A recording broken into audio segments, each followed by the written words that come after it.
In this video, we will show you how to replace your front steering knuckle on this Ford F-150. This is part of your front steering and suspension located behind your front wheel. Let's get into it. Safely raise and support the front end of the vehicle so the wheel's off the ground. After you've completed that, we're going to remove our center cover. To remove your center cover, you're going to find that there's a small slot on the cover itself. You can make your way in between and gently pry. Once you've removed your center cover, a quick inspection will set that aside. Now that exposes our 6 21mm lug nuts. Let's remove all those so we can remove our wheel.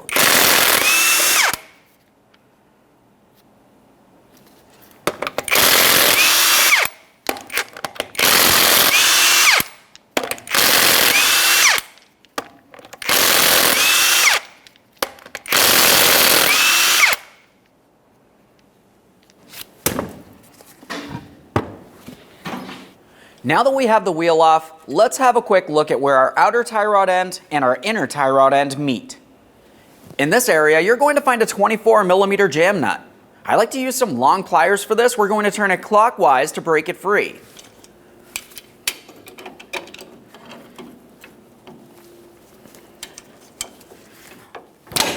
There it is.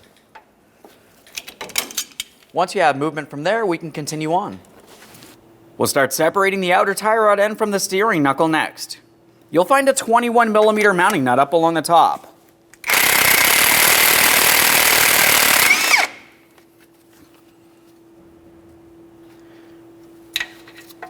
We'll remove that, just give it a quick inspection. Start it back on a couple threads. Now let's separate the outer tie rod end from the steering knuckle. If you have a specialty tool, you can use that. Otherwise, just use a hammer along this area. A couple light taps should break it free.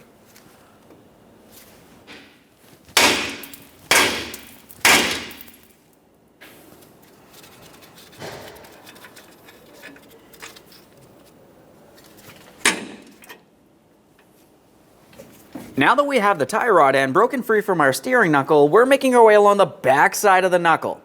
This is where we can see our caliper. You can also see your ABS wire. As far as the ABS wire, we want to make sure that we dislodge it from our brake flex hose. It has one small hooked area. As we make our way up the flex hose, you're going to find a couple more mounting points. For these, typically you can just take the 2 ears of the mounting points, separate them, and slide that ABS wire out of position.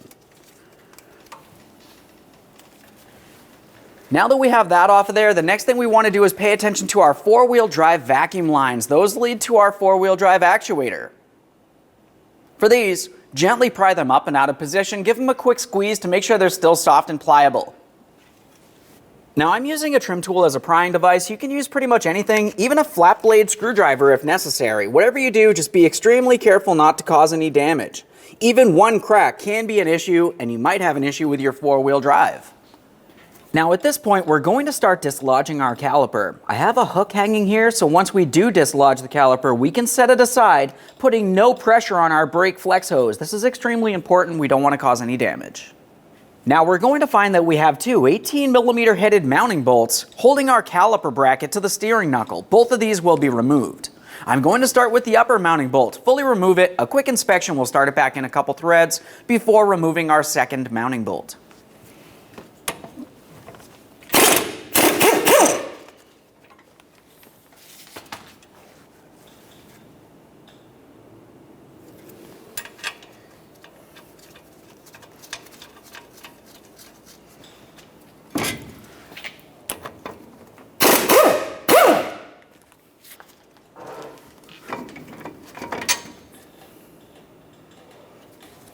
As we continue on, you're going to find that typically the brake rotor does come loose from the wheel bearing. You want to ensure that that does not fall off and potentially hurt you as you continue on. We'll slide this caliper off of here. Once you have it dislodged, just a quick peek at those brake pads. We want to make sure they're not worn low or damaged in any way. Assuming those look good, let's go ahead and hang this aside, putting no pressure on the flex hose as I mentioned. Plenty of slack there. We can remove our brake rotor. Quick inspection of that, of course. Now we're going to pay attention to our ABS wire. We're going to be leaving this attached to our wheel bearing, but we do have to dislodge it starting at the steering knuckle. For this, we're just going to carefully pull it out of place. As we continue on following this up along the flex hose mounting bracket, we're paying attention to the entire ABS wire, confirming it's not damaged in any way. Even one tiny crack can be an issue. Now we got this one all the way up here. Try to separate this as well. For that, I'm just using a trim tool. You can use a small screwdriver if necessary. You're going to find that this makes its way up and behind our inside fender liner. The good news about this is it only leads to this area. We can see the back side of it with the two small ears protruding through. I'm just going to pry that out of place. It's easier to deal with it out in the open.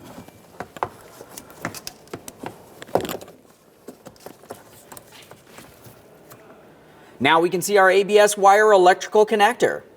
Right in this area where my index finger is a locking tab. Squeeze it in, disconnect it, a quick inspection for corrosion, and then we'll take this wiring harness and bring it down towards our wheel bearing. Just gonna squeeze that in right there.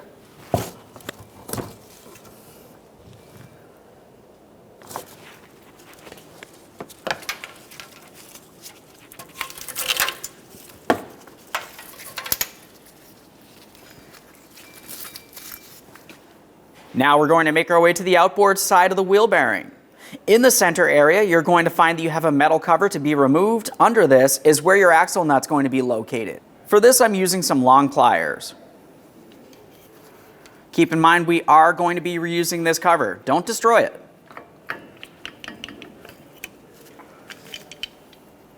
Just a quick inspection of that. We're using a 13mm for our axle nut.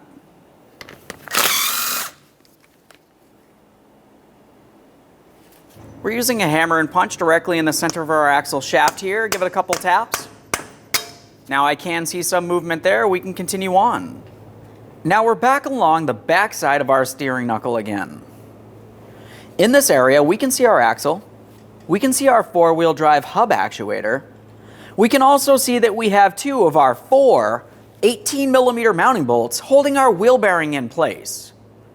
Let's start removing each of these mounting bolts. There's four of them, two along the back side, two along the front.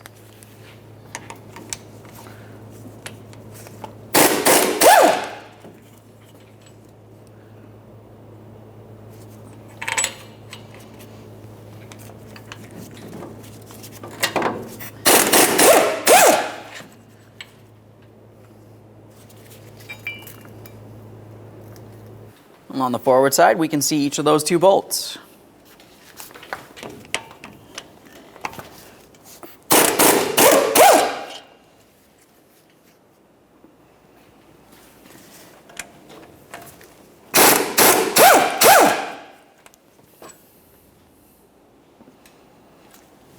Now it's time to remove the wheel bearing from the steering knuckle. For this, I'm using my original bolts. I'm starting them into the wheel bearing, just a couple threads. After that, I'm using an air hammer with my 18mm and I'm going to start causing vibration, driving the wheel bearing out and away from our steering knuckle. Now we can see I have it broken free. I'm just going to remove my hardware. Of course, we're holding on to the wheel bearing while we continue on. As we're pulling it away from the steering knuckle, we're also pulling it away from our axle shaft. Go ahead and remove that wheel bearing, just a quick inspection. We can set that aside. Continuing on, we're going to apply support underneath our lower control arm. A light amount of pressure should do here. After that, we'll make our way up to the top of the steering knuckle to the upper ball joint mounting nut. Now for this, we'll be using a 21mm with a swivel. Once we start removing this, we'll give it a quick inspection and start it back on a couple threads so we can separate the ball joint from the knuckle. For that, we'll just be using a hammer, a couple light taps.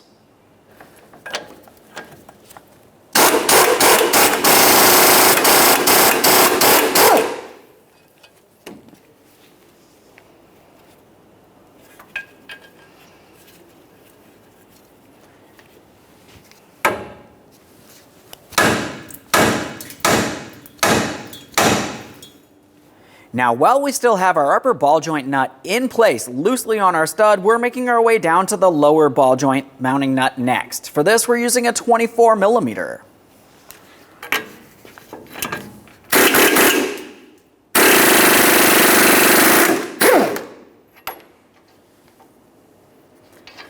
We'll start that back on a couple threads. Now I'm leaving my lower ball joint nut on. We're going to use a ball joint separator to separate this area. You're going to find that the backing plate is in place. We're removing the backing plate anyways. For this backing plate, we'll be using a 7mm for each one of our 3 mounting screws. There's one down here, one over here, and one all the way up at the top. Get that one off of there. There's one. Do the same for all others. And then you can remove that backing plate. Quick inspection, set it aside. Now at this point, you can use a ball joint separator if you have one. Otherwise, go ahead and use your hammer. We're going to cause some vibration here and separate this. It's going to drop down. Of course, we do have both of our ball joint nuts still in place.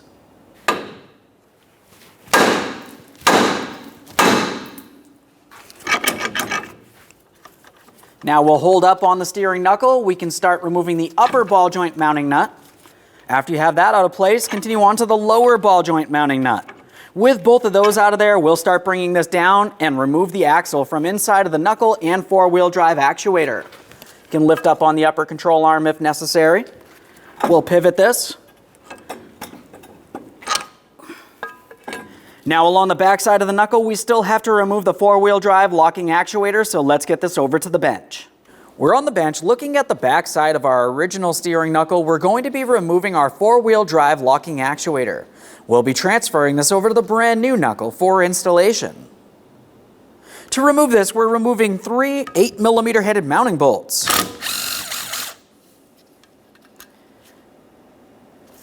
A quick inspection of each of these as we continue on.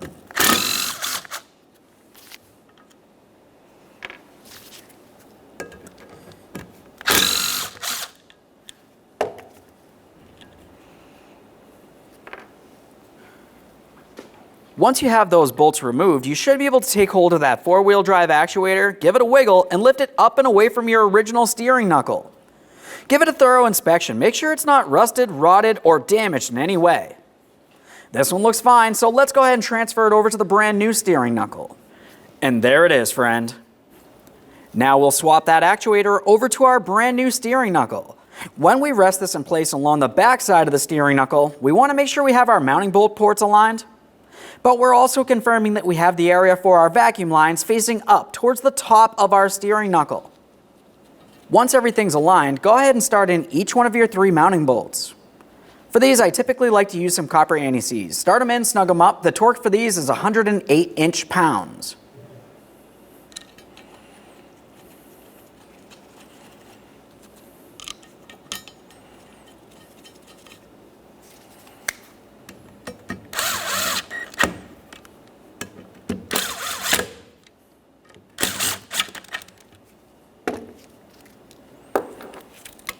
Our torque wrench.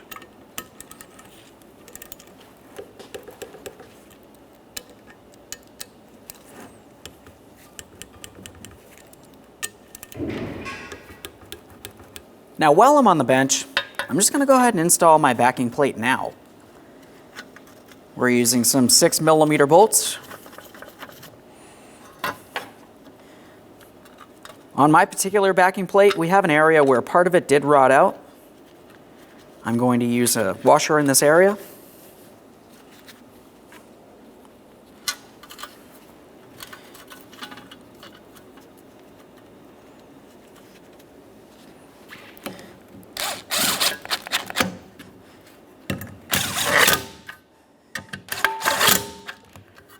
Now I'm going to torque each of these to 108 inch-pounds as well.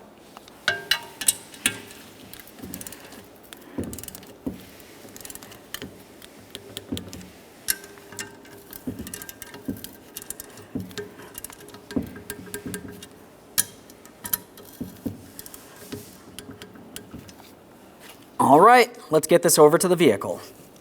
Now at the vehicle, before we bring the knuckle back into position, we're paying attention to our axle.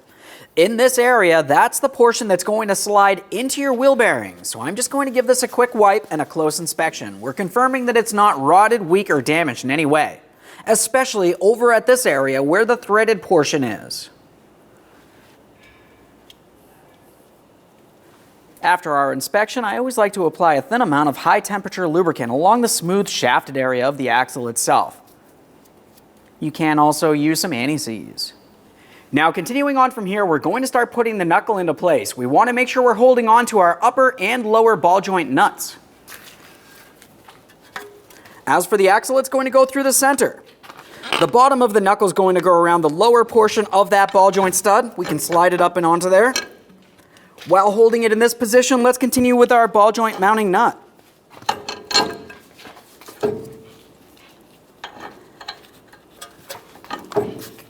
Now typically it's a good idea to replace your ball joint nuts. If you're not replacing them, you should at least use some thread locker on the threads.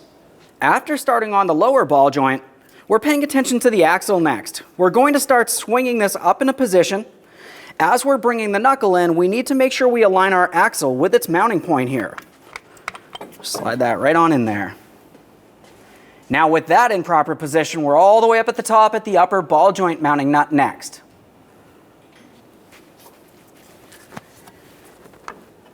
Now for this, I'm just going to pull down on the control arm. If you find you have a hard time pulling down, you can use a pry bar if necessary. Just be extremely careful for any pinch points. With those started on, let's remove support from under our control arm. Now with that out of the way, we're applying support underneath the steering knuckle, pressing it up as far as possible towards our lower ball joint mounting nut. Once you do have pressure here and the stud is not spinning, use your 24mm to snug this up.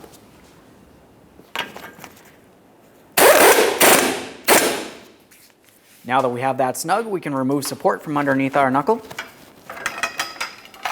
Now to help prevent this from turning on us, I'm going to be using this tool straight through this port directly up against here, preventing it from turning.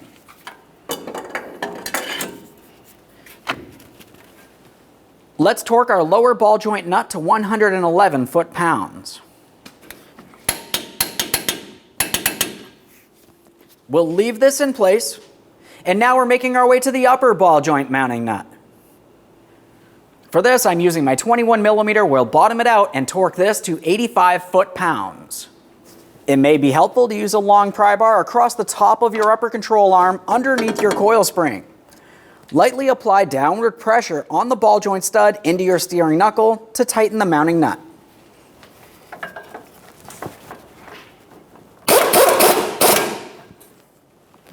Torque wrench here, 85 foot-pounds. Now we can remove our tool. Now it's time to install our wheel bearing. When we install the wheel bearing, let's make sure we have the ABS wheel speed sensor facing towards the rear of the vehicle.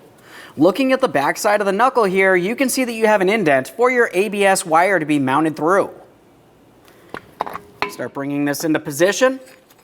You may have to raise or lower things. We're trying to make adjustments. Once you have your mounting bolt ports aligned and your ABS wire in the proper placement, we can continue on with our mounting bolts from the back side.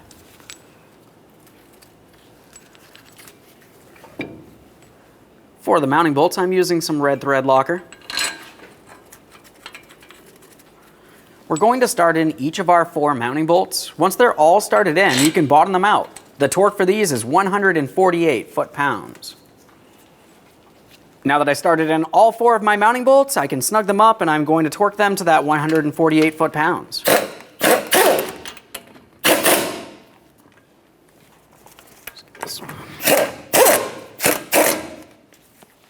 We've got those started in. Let's go ahead and start in the forward mounting bolts as well.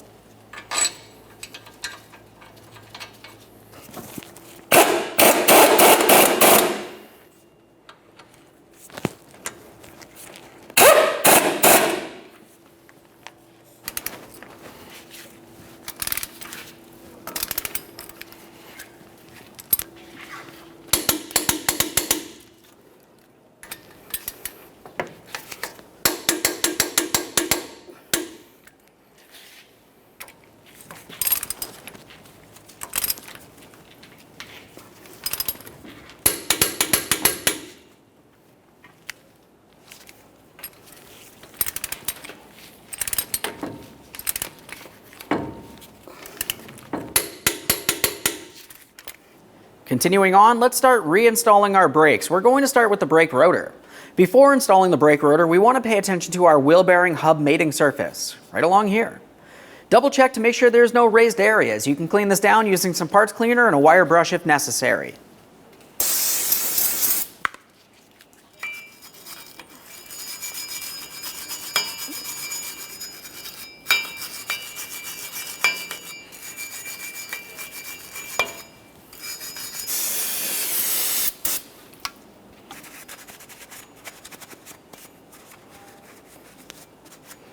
After cleaning this, make sure you clean the backside of the rotor mating surface as well.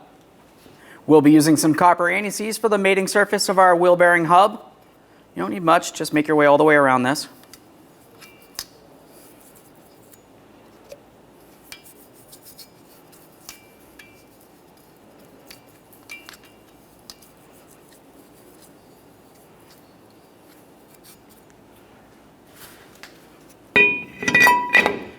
Now that I've got my rotor in place, I like to hold it in place by using one of my original lug nuts.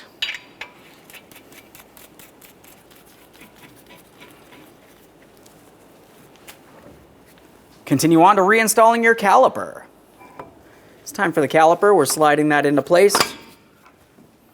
Along the back side, we have our two 18mm headed mounting bolts. We want to make sure we start in each of those caliper bracket bolts and snug them up.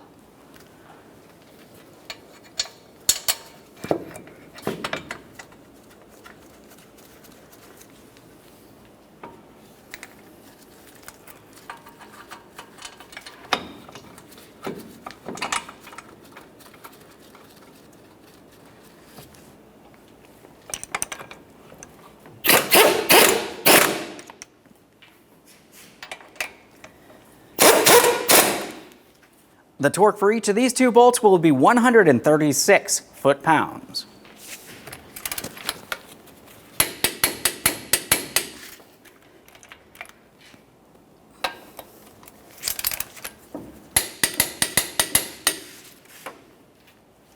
Now we'll inspect our brake flex hose, confirming it's not twisted or kinked in any way. Along the back side of the steering knuckle, we have our vacuum lines for our actuator. Just line them up. We'll press those right on. Once you feel as though you have it on there, just go ahead and give it a wiggle. It should not slide out of place. You can use a wire tie if necessary. Now we're still in this area. It's time for the ABS wire. The curved hook goes around this metal portion of the line. As we make our way up the brake flex hose, we'll continue with our mounting points here. For that, you just want to line them up, press them in, listen for a click. You can use a wire tie to hold this in place if necessary. You definitely don't want to have a loose ABS wire. Let's continue making our way up. We're going into the flex hose mounting bracket. Slide that in there. Now this is going to come up here.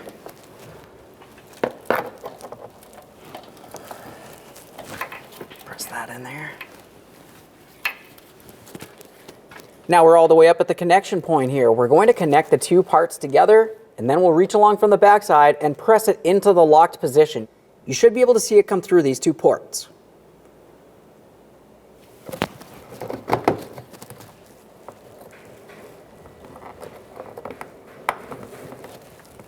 Press it in, audible click, a light tug confirming that's secured. You do not want to have a loose connection, otherwise you'll have an ABS light. Let's get this lined up under here.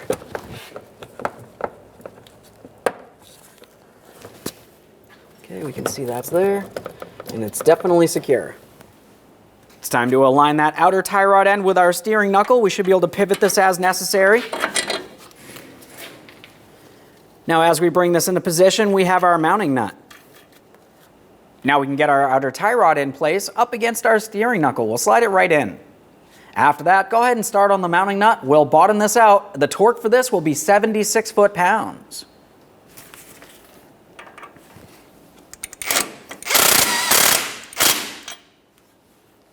Let's get this torqued.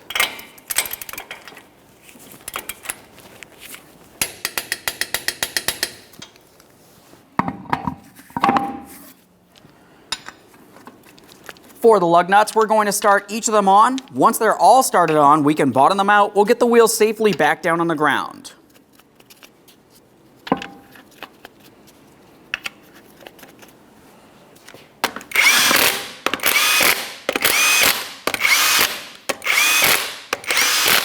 We can continue on torquing each one of our 21mm lug nuts to 150 foot-pounds in a crisscross manner.